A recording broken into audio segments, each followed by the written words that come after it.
દરેક સંતાનની આ ફરજ છે કે તમારે કારણે થઈને મા બાપને કંઈ અકળામણ થાય ને તેનું સોલ્યુશન સંતાનોએ લઈ આવવું જોઈએ. મા બાપને ચિંતિત ન કરવા જોઈએ.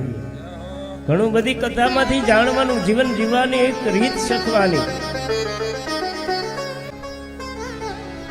ઘણા માણસો બહુ બહાર દોડે છે, પણ એને હું કાયમ કહું, સાચા ભગવાન ઘરમાં છે.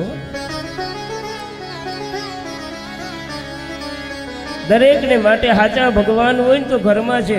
મા બાપથી અધિક મોટા કોઈ ભગવાન નથી. બહુ ધ્યાન રાખજો. પછી બહાર જજો, ઈશ્વરની શોધમાં જજો, પણ પેલી સેવા કરવી ને તો મા બાપની કરજો. મા બાપની, એ ભગવાન છે આપણા માટે થઈ. કારણ કે મા બાપ છે ને દરેક સંતાન માટે બ્રહ્મા, વિષ્ણુ અને મહેશ છે. બ્રહ્માની કાર્યશૈલી હું બ્રહ્માજી કરે છું તો કે જગતની ઉત્પત્તિ કરે.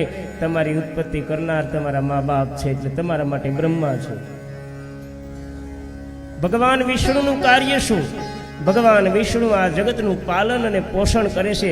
તમારા શરીરનું પાલન અને પોષણ કરતા તમારા મા બાપ છે, માટે તમારા માટે વિષ્ણુ છે. ભગવાન શિવ શું કરે? તો પરમ ગતિ યા તો ઉચ્ચ ગતિ પ્રાપ્ત કરાવે, તિરોભાવ કરાવે મહાદેવ. તો દરેક સંતાન માટે પેટે પાટા બાંધીને એની ઊંચી ગતિ કરાવે. એ તો આ જગતમાં કંઈક હાયલા જેવો શ્રેષ્ઠ બને એવી ગતિને એની મહેનત કરે ને તો મા બાપ કરે છે. એટલે એના માટે મહેશ છે બાપ. દરેક સંતાન માટે એના મા બાપ બ્રહ્મા, વિષ્ણુ અને મહેશ છે. એનાથી અધિક બીજું કોઈ તીર્થ નથી. અને મા બાપને દુઃખી કરી અને આ જગતમાં કોઈએ સુખી થવાની આશા ન રાખવી. જેણીએ જેના માવતરને સુખી કર્યા છે ને એ જ જગતમાં સુખી થાય, બાકી સુખી થાય નહીં. એ સાચા માવતર છે, ભગવાન છે. ઘણાય તો અબુધ સમાજમાં માવતર બેઠા હોય ને તો કાંઈ બોલે તો બા તમને બોલતા ન આવડે. બાને ન આવડતું હોત ને તો આજ તને કાંઈ ન આવડ્યું હોત. મારા વાલા, એ માએ તો તને શીખવાડ્યું બધું. વીઆઈપી બની જાય ને પછી શરમાય.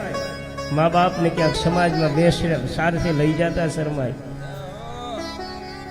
કોઈ દી વસ્ત્રથી ન હરમાવું. કોઈ દી નબળા વસ્ત્ર, જૂના વસ્ત્ર પહેરાવે ને એની હરમ ન રાખવી કોઈ દી. કાયમ માટે કહું છું, ક્યાંય તમારે જવાનું થાય ને તો વસ્ત્ર જ મેલા હોય ને તો એનાથી ન હરમાવું. પણ બાપ, મન મેલું ન રાખવું. ક્યાંય વસ્ત્ર મેલા હોય તો હાલે, મન ઉજળું રાખવું. અને ક્યારેય વૃદ્ધ મા બાપ સાથે હોય ને એનાથી ન શરમાવું. મા બાપ વૃદ્ધ હોય, ઘરડા હોય, અબુધ હોય, ગામઠી ભાષા એની હોય, ગામડામાં રહેતા હોય, એવા વસ્ત્ર પરિભાષણ કરતા હોય, પણ એ છતાંય મા બાપ ક્યારે હારે હોય ને તો શરમ ન અનુભવવી કોઈને. કે આ મારા મા બાપ છે એમ કહેતા ન શરમ અનુભવી. આ જગત તમને દેખાડનાર હોય તો એ મા બાપ છે, શરમ ન અનુભવ.